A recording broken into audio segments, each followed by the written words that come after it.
প্রথমে কি দিতে হবে তোমরা কমেন্ট করো। তেল দেবো না পানি দেবো প্রথমে?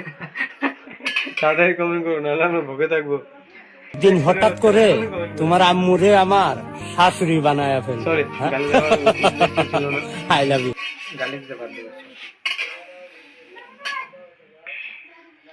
বাস বাস, দেখতে পাচ্ছেন 2 ফোঁটা তেল দিতে হবে।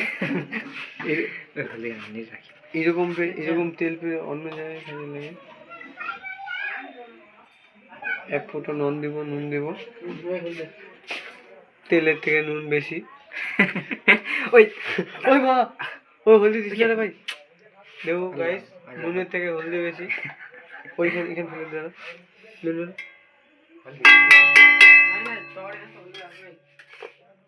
বেটি, হলদি নিয়ে দিলে কি হবে? কালার খাওয়া হবে, কিন্তু কালার আর অন্য কোনো টেস্ট আমি নেব না। তো আরেকটু তেল দেবো আমরা। এখনো তেল হবে। পরে দিমরে কি করে মরিতে ওরা মরিতে দাঁড়া, কেন মত লাগা দিবি। প্রচন্ড ভোগ লাগছে ওকে গাই। ভাই ভাবছি কিন্তু আজ মানা করলে খাওয়া দিয়ে দিল।